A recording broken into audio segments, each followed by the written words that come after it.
Computer software, ठीक है। तो कंप्यूटर सॉफ्टवेयर में मैंने बताया था कि कंप्यूटर में दो मेजर पार्ट्स होते हैं। पहला होता है कौन सा, हार्डवेयर, और दूसरा होता है कौन सा, सॉफ्टवेयर।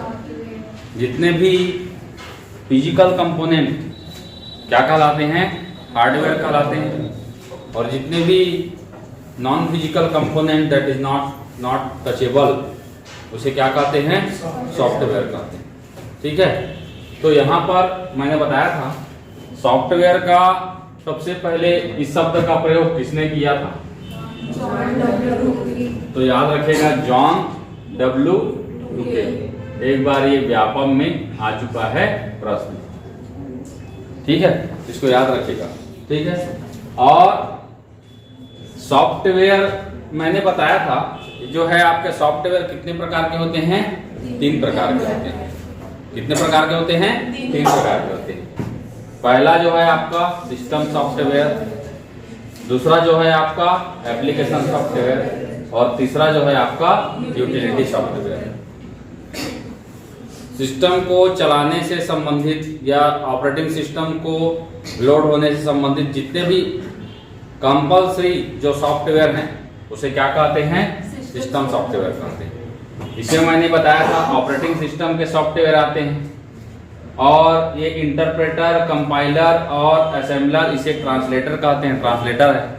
और आता है लोडर, और आता है लिंकर, और क्या आता है, लिंकर है, लोडर है, ट्रांसलेटर है। ऑपरेटिंग सिस्टम के जितने भी सॉफ्टवेयर हैं ये सारे क्या होते हैं, सिस्टम सॉफ्टवेयर होते हैं।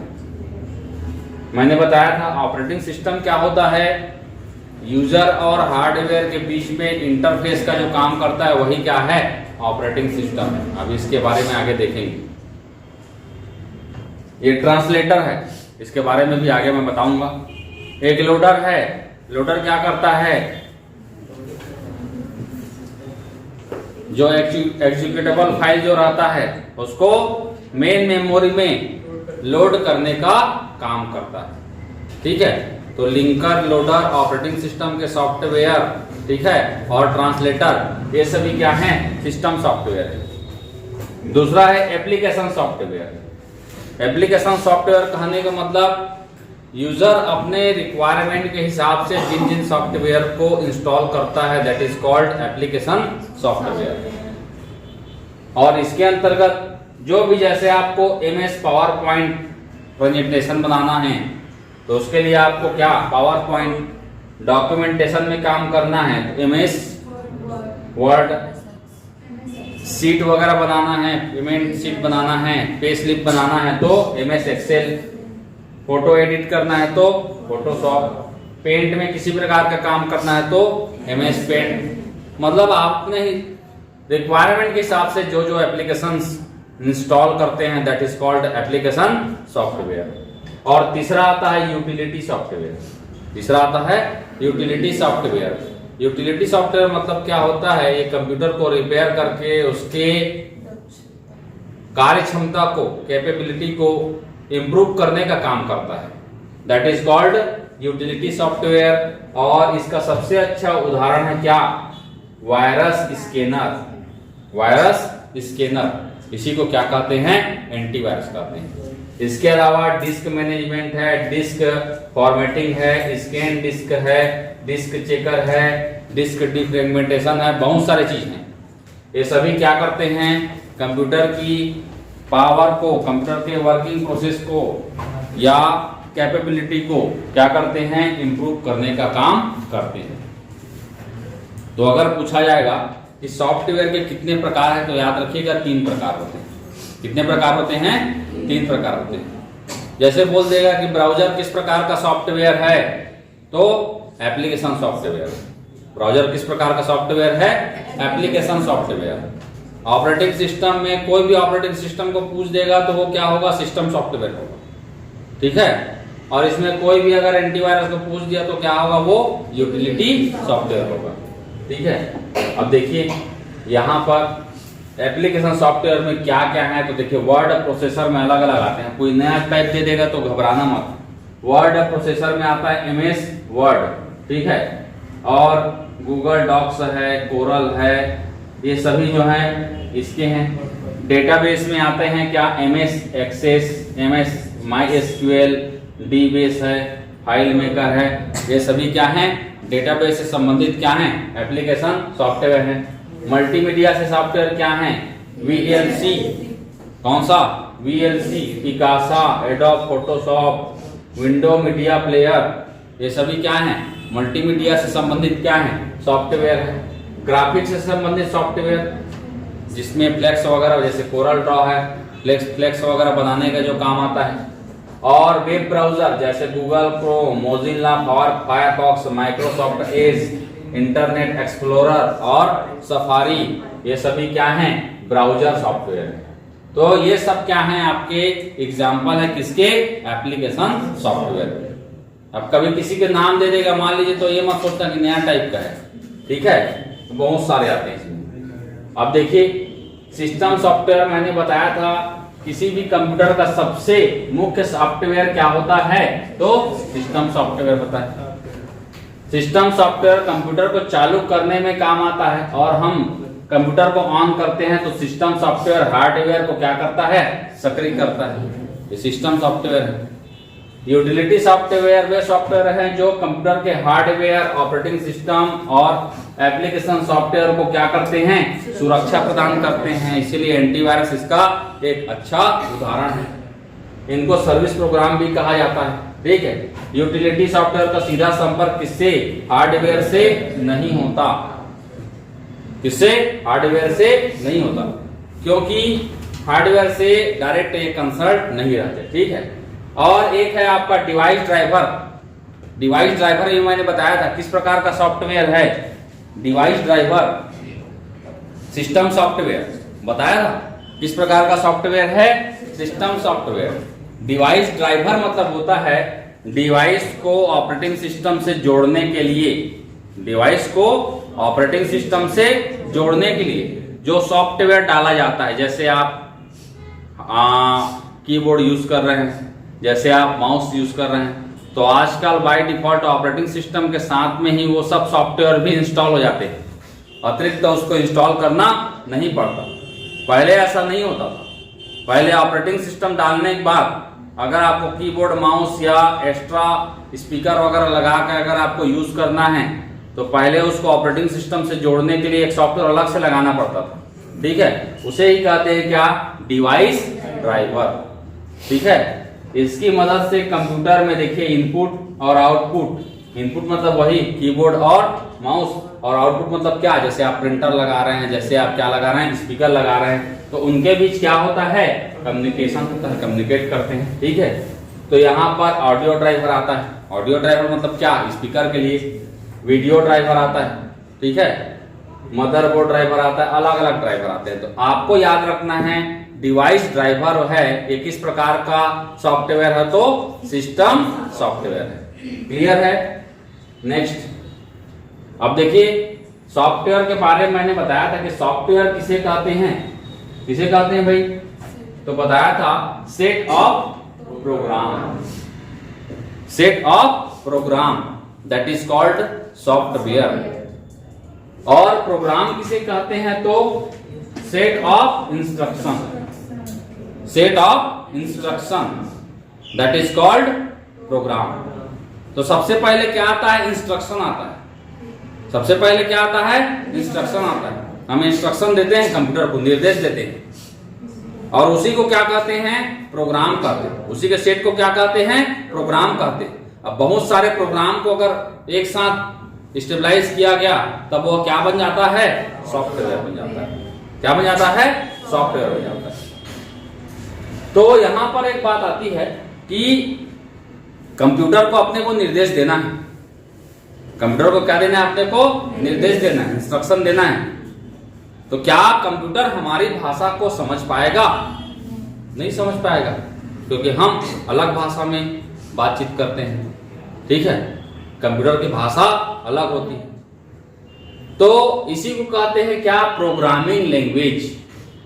इसी को क्या कहते हैं, प्रोग्रामिंग लैंग्वेज। क्योंकि कंप्यूटर सिर्फ और सिर्फ किसको समझता है, बाइनरी को।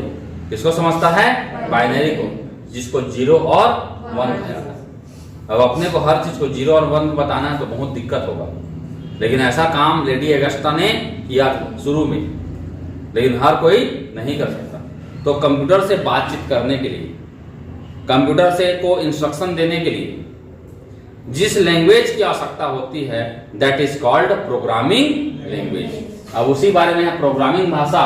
प्रोग्रामिंग लैंग्वेज एक क्या होता है? एक लिखित भाषा होती है, लिखित लैंग्वेज है, राइटिंग में होता है, ठीक है, जो कंप्यूटर को बताती है कि क्या करना है, क्या करना है। तो यह इसके मदद से हम क्या कर सकते हैं? कंप्यूटर को क्या कर सकते हैं? हम निर्देश दे सकते हैं। क्या कर सकते हैं? निर्देश दे सकते हैं। अब यहां पर प्रोग्रामिंग लैंग्वेज दो प्रकार के होते हैं। पहले को कहा जाता है low level programming language. Low level programming language जिसका स्तर क्या होगा? निम्न होगा, कम होगा। कंप्यूटर तो उसको जल्दी समझ लेगा, लेकिन हमको उस भाषा को कंप्यूटर में लिखने के लिए बहुत मेहनत करना पड़ेगा। मतलब ये लिखने में, राइटिंग में क्या होता है? कठिन होता है, लेकिन कंप्यूटर उसको बहुत आसानी से समझ सकता है। तो उसको बोलते हैं क्या? निम्न स्तरीय भाषा। इसे समझना बहुत क्या होता है? मुश्किल होता है, क्योंकि सिर्फ और सिर्फ 2 अंकों का प्रयोग होगा उसमें, 0 और 1। क्या होगा? 0 और 1। तो कंप्यूटर में रन करने के लिए इसे कंपाइलर और इंटरप्रेटर की आवश्यकता नहीं होती, क्योंकि ये 0 और 1 में रहते हैं। कंप्यूटर जो है, कंप्यूटर का मशीन जो है, इसको डायरेक्ट समझता है। जैसे इंग्लिश एक ऐसी भाषा है, आप प्राय जहां भी आप जाओगे विदेशों में, प्राय इंग्लिश को समझ सकते हैं। सबसे ज्यादा जो है इंग्लिश बोला जाता है। वैसे बोलेंगे तो ऑल ओवर वर्ल्ड में चाइनीज ज्यादा बोला जाता है, क्योंकि चाइनीज का क्षेत्रफल ही क्या है, एरिया ही क्या है, बड़ा है। लेकिन जैसे भारत में कहा जाए तो ऑलमोस्ट सबसे ज्यादा हिंदी, सबसे ज्यादा क्या है? हिंदी। तो काम क्या हो जाता है? आसान हो जाता है। लेकिन अगर हम साउथ रीजन में जाएंगे तो वहां पर अगर आपको सिर्फ हिंदी आ रहा है बोलेंगे तो दिक्कत हो जाएगा। तो कोई ना कोई क्या होगा, वहां पर आपको मीडिएटर रखना पड़ेगा, जो क्या करेगा? ट्रांसलेट करेगा। जो क्या करेगा? ट्रांसलेट करेगा एक भाषा से दूसरे भाषा में। तो वही जो है आपका ये इंटरप्रेटर और कंपाइलर और असेंबलर, ये क्या होता है? ट्रांसलेटर होता है। इसके पहले मैंने बताया था, दैट इज सिस्टम सॉफ्टवेयर। तो इसमें जो कि बाइनरी कोड में लिखा रहेगा तो किसी प्रकार का ट्रांसलेट करने की आवश्यकता नहीं होगी, कोई ट्रांसलेटर इसमें नहीं लगता। लेकिन इसको लिखना ही क्या होता है और समझना क्या होता है? कठिन होता है। क्लियर? तो इसीलिए चूंकि ये जो 0 और 1 में लिखा जाता है, इसीलिए इसे क्या कहते हैं? Low level programming language. ठीक है। इसके अंतर्गत एक आता है मशीन लैंग्वेज। मशीन लैंग्वेज मतलब होता है क्या? 0 और 1। और दूसरा आता है असेंबली लैंग्वेज। क्या आता है? Assembly language. 1952 में ग्रेस होपर, नाम याद रखिएगा, क्या नाम है? Grace hopper. जैसे बाइनरी लैंग्वेज के को इन्वेंटर का नाम क्या है? लेडी एडा अगस्टा। वैसे ही असेंबली लैंग्वेज, इसका जो इन्वेंटर है, इसका नाम है क्या? Grace hopper. 1952 में इसको इन्वेंशन किया गया था ग्रेस होपर के द्वारा। असेंबली लैंग्वेज भी क्या है? लो लेवल लैंग्वेज, लेकिन इसमें 1-2 कोडिंग का प्रयोग किया जाता है। जैसे 2 संख्याओं को जोड़ना है तो वहां पर ADD का प्रयोग किया जाता है। ADD मतलब क्या? ऐड। ADD मतलब क्या? ऐड। इसी प्रकार से एक चीज और है, SUB सब्सट्रैक्शन। SUB मतलब क्या? सब्सट्रैक्शन, मतलब सब्सट्रैक्ट करना है, घटाना है 2 संख्याओं को। तो वहां पर क्या यूज कर सकते हैं हम लोग? SUB। तो इस प्रकार के कुछ कोडिंग का प्रयोग किया जाता है। इसको कहा जाता है नेमोनिक कोड।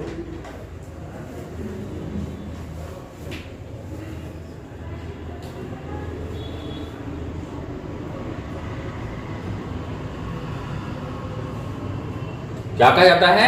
नेमोनिक कोड कहा जाता है। एम यहाँ पर क्या रहता है? साइलेंट रहता है। तो इसमें जो है नेमोनिक कोड का प्रयोग किया जाता है। अब फिर यहाँ पर नेमोनिक कोड मतलब इस प्रकार का आ गया, इसको कंप्यूटर समझेगा नहीं, तो इसके लिए कोई ना कोई फिर क्या जरूरत पड़ेगा? ट्रांसलेटर का, जो इसको क्या करे? ट्रांसलेट करे। ठीक है, तो याद रखिएगा लो लेवल लैंग्वेज में एक तो आता है मशीन लैंग्वेज और दूसरा आता है क्या? Assembly language. दूसरा आता है high level language. High level language कहने का मतलब जिस भाषा का प्रयोग हम लोग करते हैं उसी भाषा में डायरेक्ट कंप्यूटर को बताना, निर्देश देना, लेकिन उसको समझेगा नहीं कंप्यूटर। उसको क्या करेगा?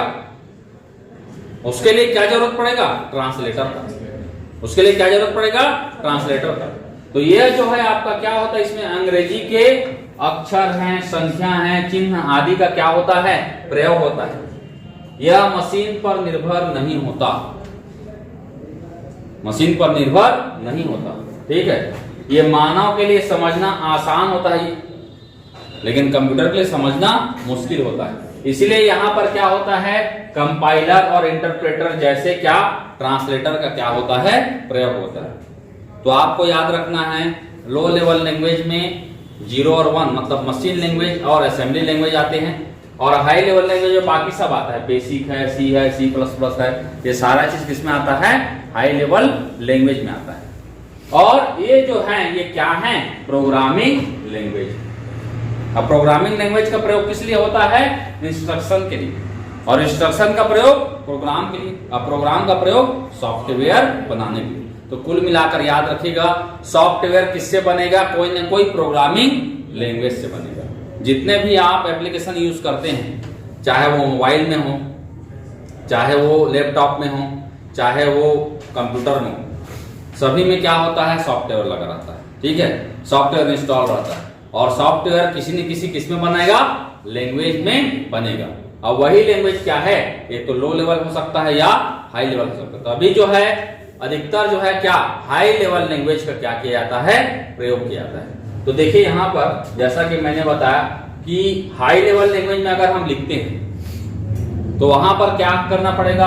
कंप्यूटर को उस फॉर्म में समझने के लायक उसको कन्वर्ट करना पड़ेगा। जो कन्वर्ट करने का काम करता है दैट इज कॉल्ड क्या? ट्रांसलेटर। यह एक कंप्यूटर प्रोग्राम है, यह भी खुद क्या है? एक प्रोग्राम है। ये क्या करता है?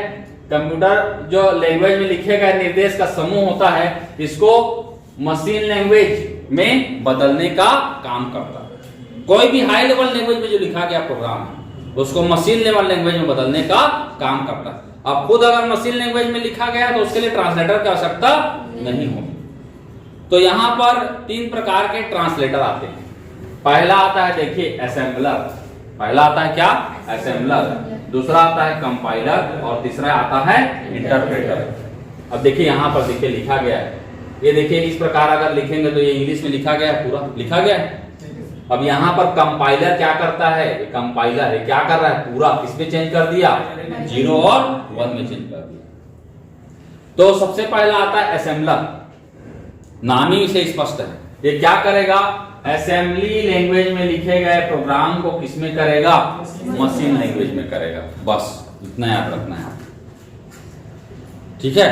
तो यहां पर जो इस तरफ जो कोड लिखा है इसको सोर्स कोड कहते हैं, याद रखिएगा। क्या कहते हैं? सोर्स कोड कहते हैं, जिसको ह्यूमन आसानी से क्या कर सकता है? समझ सकता है। तो सोर्स कोड यूजर के द्वारा प्रयोग किया जाता है, जिसको यूजर आसानी से समझ सकता है। और जब कन्वर्ट होने के बाद ये कोड बनता है, इसको कहते हैं क्या? Object code. क्या कहते हैं? Object code. जिसको कौन समझेगा? तो कंप्यूटर समझेगा, ठीक है। तो पहला है असेंबलर, दूसरा है कंपाइलर। कंपाइलर क्या करता है? हाई लेवल लैंग्वेज में लिखे गए प्रोग्राम को क्या करेगा? मशीन लैंग्वेज में या लो लेवल में क्या करेगा? कन्वर्ट करता है, बस। ये भी सेम काम करेगा। इंटरप्रेटर भी, ये भी क्या करेगा? हाई लेवल लैंग्वेज में लिखे गए प्रोग्राम को लो लेवल लैंग्वेज में कन्वर्ट या ट्रांसलेट करने का काम करता है। लेकिन दोनों में क्या अंतर है देखिए। जैसे हमने यहां पर पहले लाइन में कोडिंग लिखा, फिर दूसरे लाइन में लिखा, फिर तीसरे लाइन में लिखा, पूरा अपन 10 लाइन में लिख लिए कोड को। और कंपाइलर क्या करेगा, पूरे प्रोग्राम को एक साथ क्या करेगा, पहले चेक करेगा उसमें एरर है कि नहीं। अगर एरर है तो बता देगा कि लाइन नंबर 1 में है, 5 में है, 7 में है, 10 में, एक साथ बताएगा। आप पूरा प्रोग्राम यहां पर लिख सकते हो। कौन? कंपाइलर। मतलब पूरे प्रोग्राम को एक साथ क्या करता है, ये कंपाइल करता है। क्या करता है? कंपाइल करता है। कंपाइल में 2 चीजें होती हैं। पहला, एरर को फाइंड करता है कंपाइलर, किसी प्रकार का एरर है या नहीं। अगर आपने प्रोग्राम लिखा और किसी प्रकार का एरर है तो वहां पर वो एग्जीक्यूट नहीं होगा। क्लियर? और दूसरा, अगर सब चीज सही हो गया तो उसके बाद उसको क्या करता है, मशीन लैंग्वेज में कन्वर्ट करता है। अगर आपने प्रोग्राम बनाया, किसी प्रकार का एरर है तो वहां पर वो रोक देगा, लेकिन आपको पूरा प्रोग्राम लिखने वो देगा। पूरे प्रोग्राम को एक साथ कंपाइल करता है। जबकि इंटरप्रेटर क्या करता है, लाइन बाय लाइन करता है। पहला लाइन लिखे, जैसे ही दूसरा लाइन में आएंगे, ठीक है, तो पहले लाइन को पहले चेक करेगा कि उसमें एरर है या नहीं। अगर एरर नहीं है तो क्या करेगा, उसको मशीन कोड में चेंज कर देगा। फिर आप दूसरा लाइन में आओगे, फिर दूसरा लाइन लिखोगे, वहां पर एरर नहीं आएगा तो तीसरा लाइन, ऐसे करते हैं। मतलब वो क्या करेगा, लाइन बाय लाइन चेक करते जाएगा। अगर एक लाइन में भी पहले लाइन में एरर आ गया, दूसरा लाइन आप लिख नहीं पाओगे जब तक आप पहले लाइन का एरर को क्लियर नहीं करोगे। समझ में आया? कंपाइलर और इंटरप्रेटर में यही अंतर है। कंपाइलर को याद रखना सी से कंप्लीट चेक, सी से कंप्लीट चेक। और इंटरप्रेटर में पहले में लाइन है इस प्रकार का, तो ये क्या करेगा, लाइन बाय लाइन चेक करेगा। ह्यूमन द्वारा जो समझा जाने वाला चीज है उसको सोर्स कोड कहते हैं। क्या कहते हैं? सोर्स कोड कहते हैं। और मशीन जब इसको समझता है तो उसे क्या कहते हैं, ऑब्जेक्ट कोड कहते हैं। प्रश्न आ चुका है। और ट्रांसलेटर किस प्रकार का सॉफ्टवेयर है, तो याद रखिएगा, सिस्टम सॉफ्टवेयर। समझ में आया? 3 चीजें हैं। इधर थोड़ा सा कॉम्प्लिकेटेड आता है जो हम लोग प्रायः यूज नहीं करते। जब आप नेटवर्किंग में आओगे तो फिर और थोड़ा चीज आएगा, नया चीज, ठीक है, तो देखते चलेंगे उसको। इसके बाद देखिए, अब जो प्रोग्रामिंग लैंग्वेज का जो प्रयोग करते हैं, जो प्रोग्राम बनाते हैं, उसे क्या कहा जाता है, तो प्रोग्रामर कहा जाता है। याद रखिएगा, ये इस प्रकार का कंप्यूटर में बैठ के कोडिंग वोडिंग करते रहते हैं, प्रोग्राम लिखते हैं, उसे क्या कहा जाता है, प्रोग्रामर कहा जाता है। ठीक है। अब प्रोग्राम लिखे और प्रोग्राम में किसी प्रकार की त्रुटि आएगी, एरर आएगा, उसे क्या कहते हैं, तो बग कहते हैं। याद रखिएगा, BUG, क्या कहते हैं, बग कहते हैं। ये आ गया है प्रश्न एक बार। कंप्यूटर में जो हम प्रोग्राम लिखते हैं उसमें किसी प्रकार की अगर त्रुटि आती है तो उसको कंप्यूटर की भाषा में क्या कहा जाता है, तो याद रखिएगा, बग कहा जाता है। और इसी बग को ढूंढने की जो प्रक्रिया है उसे क्या कहते हैं, डीबगिंग कहते हैं।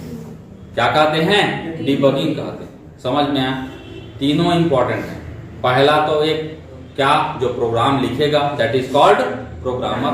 अब प्रोग्राम लिखे, किसी प्रकार की त्रुटि आई, दैट इज कॉल्ड बग। और यही बग ढूंढने की जो प्रक्रिया है, दैट इज कॉल्ड डीबगिंग। याद रहेगा, शब्दावली है, तीनों आता है प्रश्न।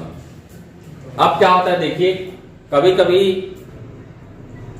ये जो एरर फाइंड करना है, ये यूजर खुद नहीं कर पाता, समझ नहीं आता कि कहां पर त्रुटि है। तो वहां पर इंटरनेट में ऐसे कुछ पैच फाइल रहते हैं। क्या रहते हैं, कुछ फाइल रहते हैं जो उसको फाइंड आउट करके रिपेयर करते हैं। उस फाइल को क्या कहते हैं, पेज फाइल कहते हैं। PATCH, पेज फाइल का। ये क्या करता है, इंटरनेट पर उपलब्ध निशुल्क फाइल है। इंटरनेट पर उपलब्ध क्या है, ये निशुल्क फाइल है। ठीक है। जो बग ढूंढकर उसे क्या करता है, रिपेयर करता है। तो खुद अगर ढूंढ नहीं पाओगे तो इंटरनेट पे ये फ्री में मिलते रहता है।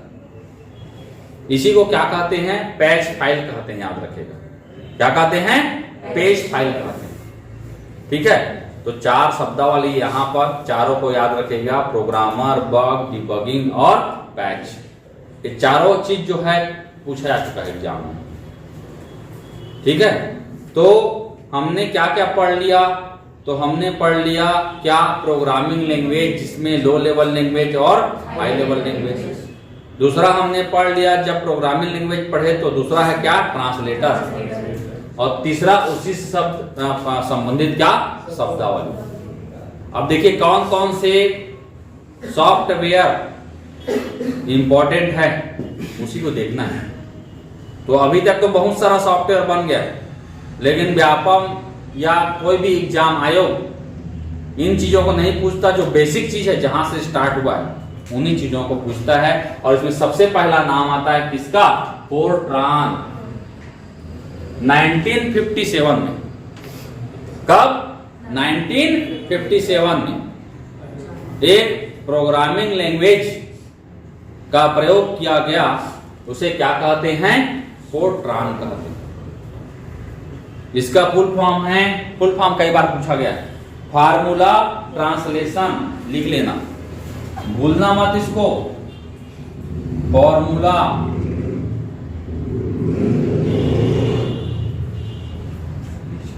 ट्रांसलेशन।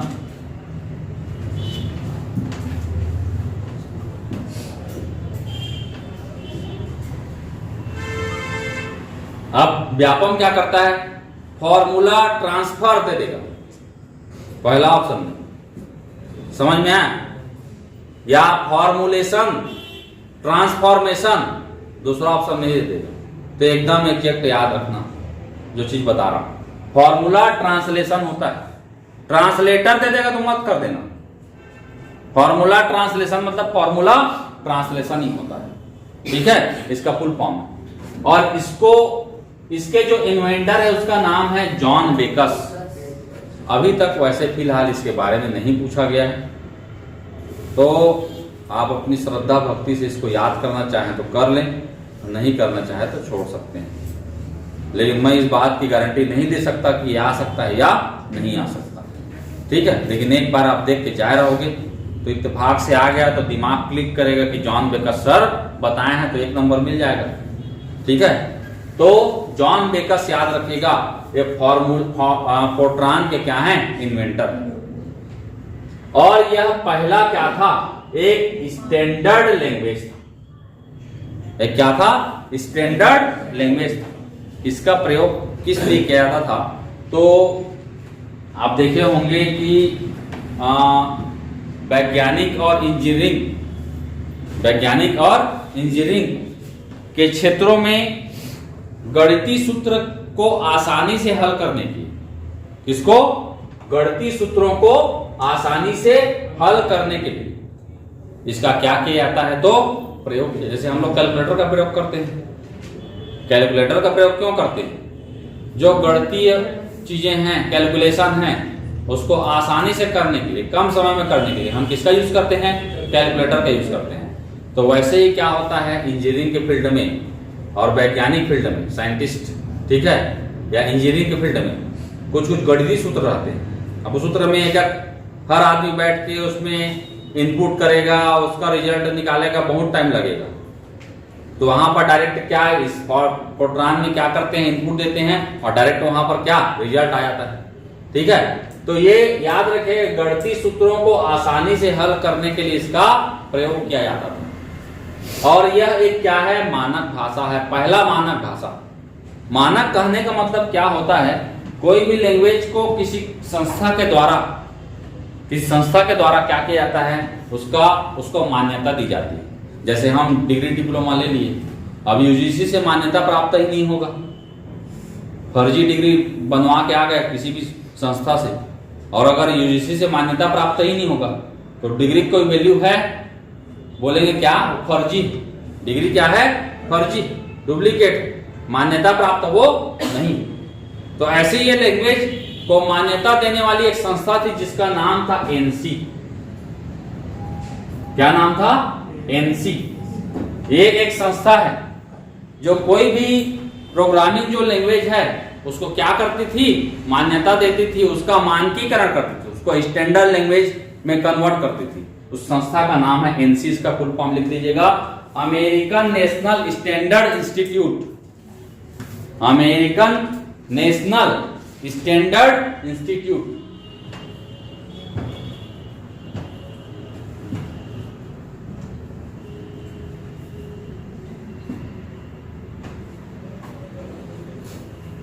नाइनटीन 1996 में 1996 में, ठीक है, इसको मान्यता दी गई, इसका स्टैंडर्डाइजेशन किया गया। किसको? फोर्ट्रान।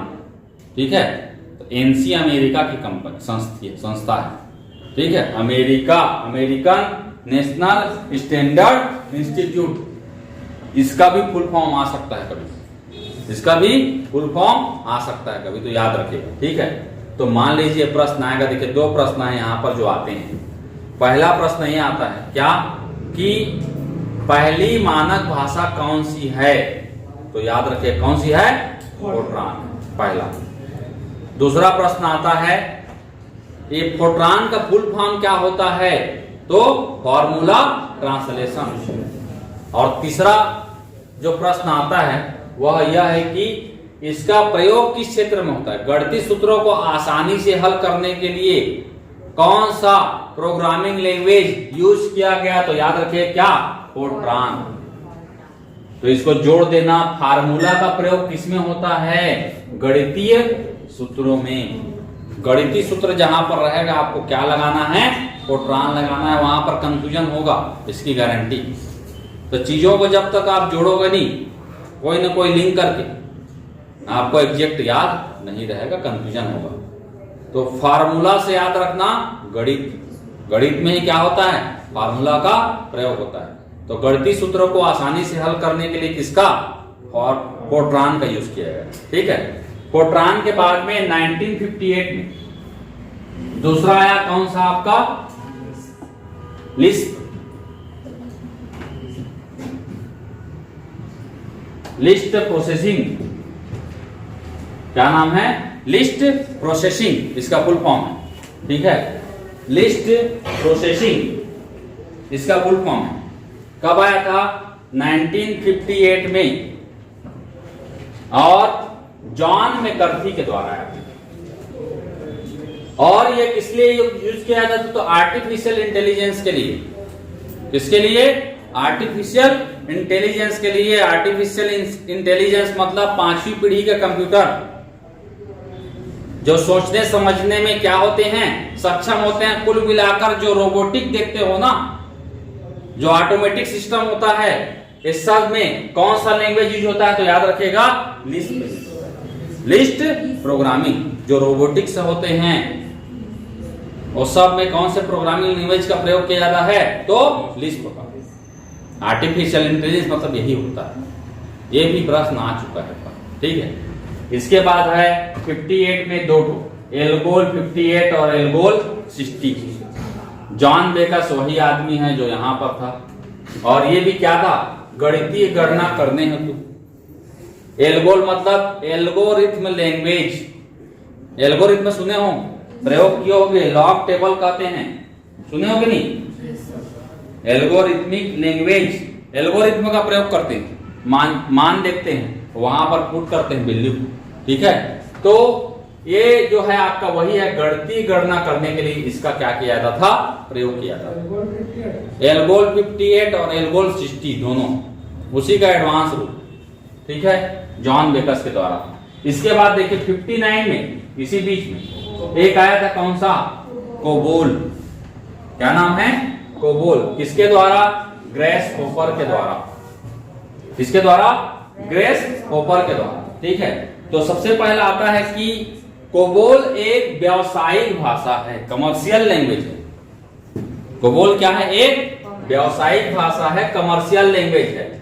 जैसे हम लोग अभी यूज करते हैं टैली, क्या यूज करते हैं, टैली। टैली का यूज क्या है, व्यावसायिक कार्य के लिए।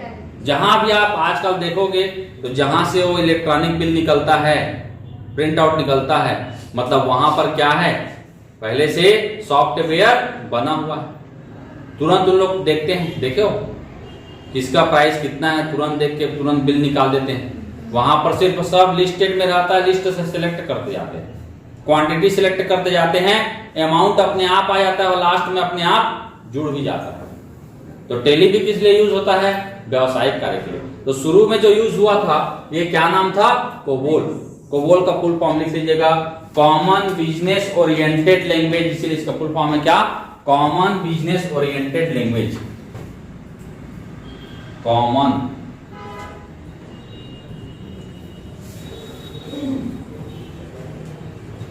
बिजनेस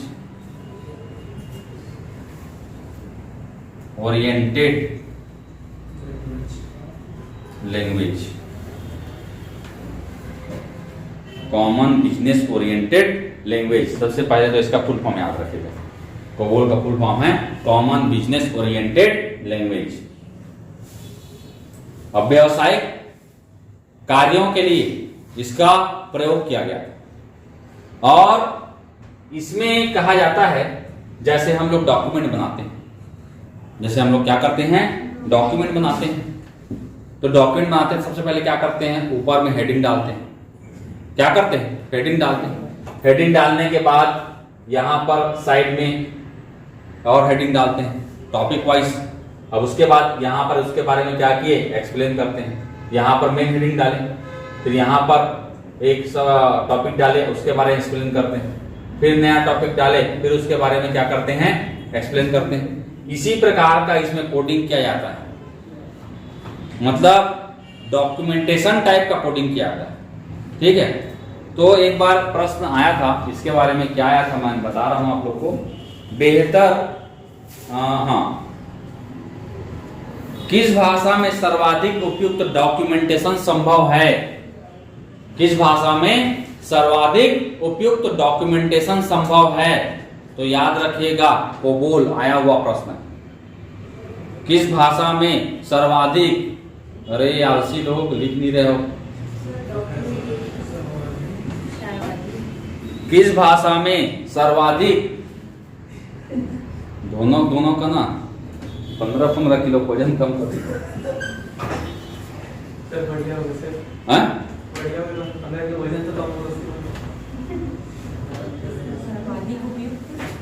किस भाषा में सर्वाधिक उपयुक्त डॉक्यूमेंटेशन संभव है? तो किसमें है? कोबोल में।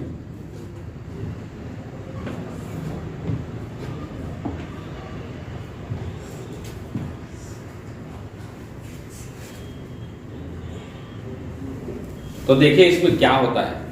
तो सबसे पहले जैसे मैंने बताया था, हेडिंग लेते हैं, हेडिंग के बाद में साइड हेडिंग रहता है। उसी प्रकार से सबसे पहले इसमें रहता है, हम लिखे क्या? प्रोग्राम। सबसे पहले क्या रहेगा इसमें? प्रोग्राम। प्रोग्राम के बाद में रहता है डिवीजन। प्रोग्राम के बाद में क्या रहेगा? डिवीजन। डिवीजन के बाद में सेक्शन। सेक्शन के बाद में पैराग्राफ।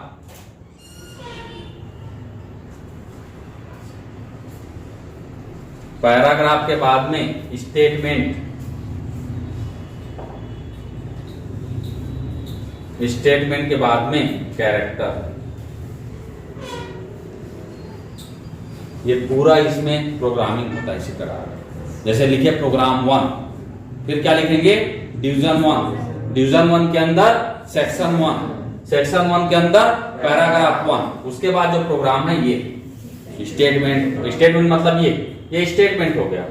और कैरेक्टर मतलब ये कैरेक्टर 1 2 3 4 ये कैरेक्टर है, और ये क्या हो गया? पूरा स्टेटमेंट हो गया। अब इस लाइन को एक किसमें लिख दिए? पैराग्राफ में लिख दिए। उसको किसके अंदर है? सेक्शन के। उसके ऊपर डिवीजन, और ये क्या है? प्रोग्राम। फिर दूसरा लिखना होगा तो इसी में आप सेकंड सेक्शन लिख सकते हैं या दूसरा पैराग्राफ लिख सकते हैं। तो जैसे हम लोग डॉक्यूमेंट बनाते हैं ना, उसी प्रकार से होता है। तो इसीलिए बोला गया है क्या? सर्वाधिक उपयुक्त डॉक्यूमेंटेशन किस भाषा में संभव है? तो दैट इज कॉल्ड कोबोल। और कोबोल किस प्रकार की भाषा है? व्यावसायिक भाषा, कमर्शियल लैंग्वेज। जो पढ़ा रहा हूँ पढ़ लेना, सभी में आएगा, गारंटी है। एग्जाम दोगे तो समझ में आ जाएगा। सर बताए थे और हमने पढ़ के गए हैं, बोल नहीं पढ़े, क्या बोलोगे वहां पर? पढ़ के गए हैं और आया है, ऐसे बोलना। अभी से बोल रहे हो नहीं पढ़े, बताओ सर आप पढ़ाए और एग्जाम से पहले नहीं पढ़े, ये सब लोग नहीं पढ़े, हम लोग। वही बोल रहा हूँ जी, अभी से इसीलिए बोल रहा हूँ। बताने का पीछे रीजन ये है कि ये मत बोलना कि नहीं पढ़े। मेरे कहने का मतलब ये है कि सर बताए थे और हम बढ़िया पढ़ के गए और वही चाहे हुआ, ऐसे बोलना बोल रहा हूँ। तो हमने नहीं पढ़ा, पहले से ही सोच ले रहे कि पढ़ के नहीं जाना है इसी चीज को। ठीक है, तो याद रखिएगा। तो ये क्या है? कोबोल।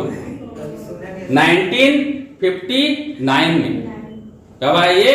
1959। 1959 के बाद में 1964 में कौन सा आया? बेसिक। कौन सा आया? बेसिक। अब बेसिक के जो इन्वेंटर है जॉन जॉर्ज केमी और थॉमस यूजिन कुटर्ज, मत याद करना, ठीक है? सबको याद नहीं करना है, ठीक? क्योंकि आया नहीं है तो काहे याद करोगे, ठीक है? ये पहली हाई लेवल लैंग्वेज थी, याद रखिएगा। मान लीजिए पूछा जाएगा पहला स्टैंडर्ड लैंग्वेज कहेंगे तो अलग है, उधर का इधर, इधर को उधर मत मिला देना, भाजी पाला मत कर देना, समझ में आया? पहला स्टैंडर्ड लैंग्वेज क्या है? फोर्ट्रान। और पहला हाई लेवल लैंग्वेज कौन सा है? तो बेसिक। फुल फॉर्म लिखो, बेगिनर्स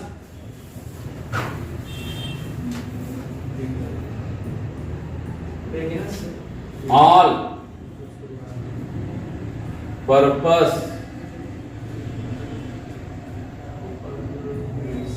सिंबॉलिक, एक minute, beginners all purpose symbolic instruction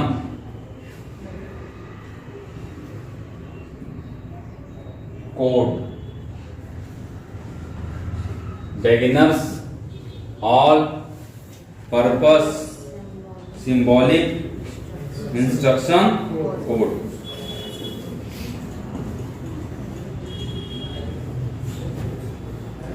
तो यहां पर इससे लिया है बीई से बेस और एस आई और सी बेसिक, ठीक है? Beginners all purpose symbolic instruction code 1964 में यह पहला क्या था?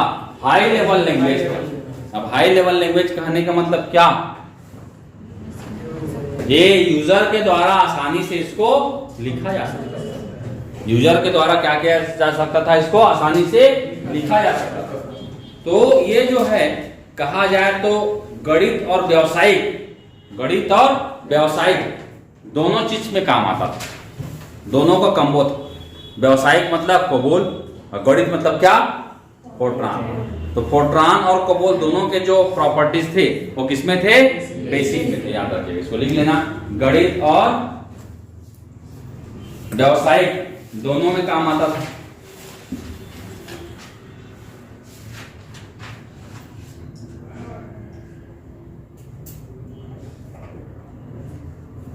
इसके अलावा अगर किसी को प्रोग्रामिंग लैंग्वेज सिखाना है, अगर किसी को प्रोग्रामिंग लैंग्वेज सिखाना है तो सबसे पहले आपको सिखाना पड़ेगा क्या? बेसिक। इसीलिए उसका नाम ही क्या है? बेसिक। जैसे आपको स्कूटी सीखना है तो सबसे पहले तो साइकिल चलाना सीखना पड़ेगा, और साइकिल ही चलाना नहीं सीखे रहोगे तो तब भी सीख सकते हो स्कूटी, ठीक है? कहने का मतलब ये है कि कहीं ना कहीं आपको कोई ना कोई बेसिक चीज, ठीक है? बेसिक चीज कहने का मतलब कोई भी सिंपल चीज पहले आपको सीखना पड़ेगा, जिससे आप, अरे साइकिल से सीखोगे, स्कूटी को संभालना कैसे सीखोगे? जब तक आप दोनों पैर से हैं नहीं सीखोगे तब तक, ठीक है? तो पहले साइकिल ही सीखते हैं, उसके बाद स्कूटी। कई जन डायरेक्ट सीख जाते हैं, बात अलग है, लेकिन उसमें टाइम ज्यादा लगता है। कहने का मतलब ये है, सीख तो जाओगे डायरेक्ट, लेकिन किसी किसी को टाइम ज्यादा लगता है, ठीक है। क्योंकि साइकिल से ही हम क्या बैलेंसिंग सीखते हैं, और स्कूटी में मेन क्या रहता है, बैलेंसिंग। ब्रेक भी रहता है। हाँ ब्रेक भी रहता है। ब्रेक रहता है जी, लेकिन ब्रेक को आप उसके लिए एक्सपीरियंस चाहिए रहता है, कब ब्रेक मारना है कब नहीं मारना है, ठीक है। तो अगर किसी को प्रोग्रामिंग लैंग्वेज सिखाना है तो सबसे पहले उसका न्यू क्या है, बेसिक है। तो प्रोग्रामिंग लैंग्वेज का इसे क्या कहा जाता है, न्यू का पत्थर कहा जाता है। प्रोग्रामिंग लैंग्वेज में अगर आपको लैंग्वेज किसी को सिखाना है तो सबसे पहले क्या सिखाओ, बेसिक। तो इसे न्यू का पत्थर कहा जाता है, याद रखिएगा, ठीक है। इसका फुल फॉर्म याद रखिएगा, beginners all purpose symbolic instruction code. ये पहला क्या था, हाई लेवल लैंग्वेज था। बेसिक के बाद में अगला आया है क्या, 1971 में क्या, पास्कल। क्या है, पास्कल, निकोलस विर्थ के द्वारा। याद करोगे तो ठीक, नहीं करोगे तो भी कोई दिक्कत नहीं।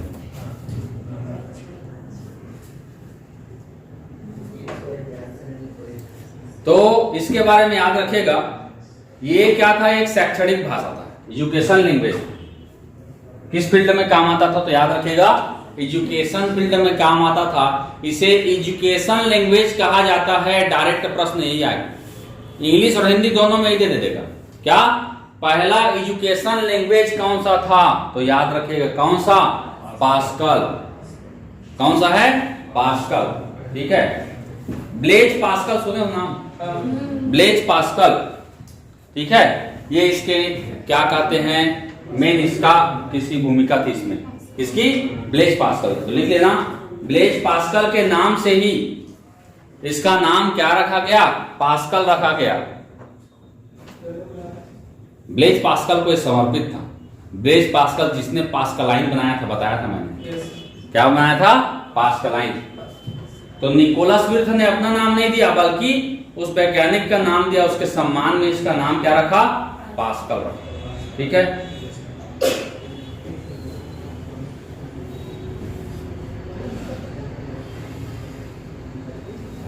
अगला है सी।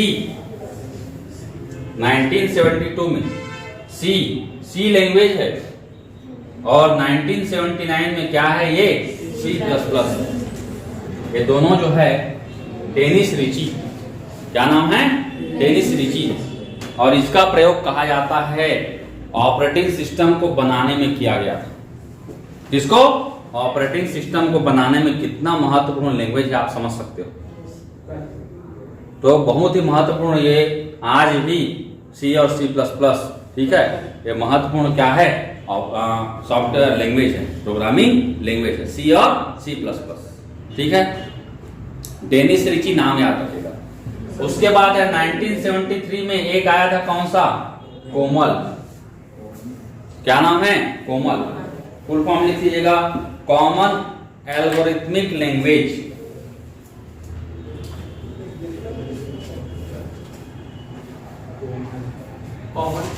एल्गोरिथमिक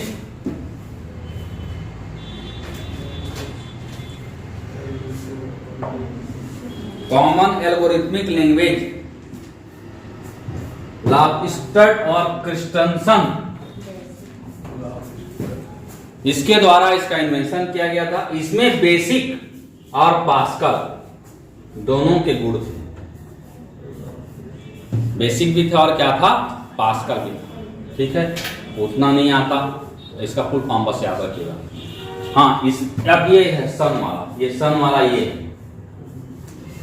सन यहां पर पूछा जाता है। 1995 में एक आया था जावा। कौन सा, जावा। और यहां पर वैज्ञानिक का नाम भी इंपॉर्टेंट है, याद रखिएगा,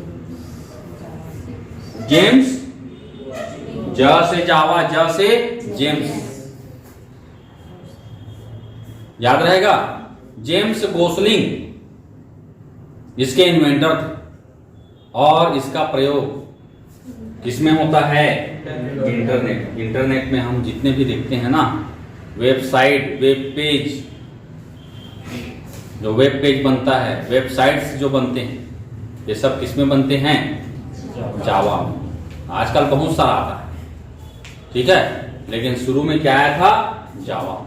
ठीक है, तो अब इसमें क्या क्या याद रखना है? तो एक तो यहाँ से ये छोड़ना मत, ये दूसरा ये मत छोड़ना, ये तीसरा ये मत छोड़ना, चौथा ये व्यावसायिक वाला मत छोड़ना है, हाई लेवल लैंग्वेज मत छोड़ना है, शैक्षणिक कार्य है इसका फुल फॉर्म, और ये तीनों चीज जावा 1995, जेम्स गोस्लिंग और इंटरनेट। जो जो बोल रहा हूँ यहीं से आएगा प्रश्न।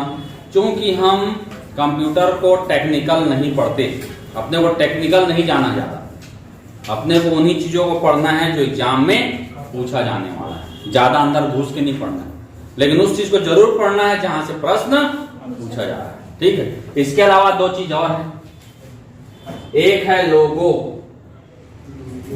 और एक है आरपीजी। फुल फॉर्म लिख लेना इसका।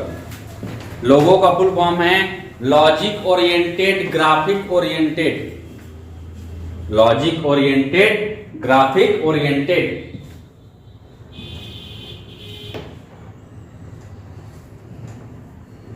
छोटे छोटे जो बच्चे रहते हैं उनको चित्र के माध्यम से, किसके माध्यम से? क्योंकि छोटे छोटे बच्चे चित्र से ही ज्यादा समझते हैं, तो चित्र के माध्यम से शिक्षा प्रदान करना, शिक्षा प्रदान करने के लिए जिस प्रोग्रामिंग लैंग्वेज का प्रयोग किया गया वो क्या है? आपका लोगो है, लॉजिक ओरिएंटेड और ग्राफिक ओरिएंटेड। और एक है RPG, report program generator, report program generator. Report program generator कहने का मतलब रिपोर्ट तैयार करने के लिए, रिपोर्ट तैयार करने के लिए, रिपोर्ट बनाने के लिए, ठीक है, इसका क्या किया जाता है? प्रयोग किया जाता है। ठीक है, तो ये आरपीजी है, लोगो है, दोनों इंपॉर्टेंट है, याद रखिएगा।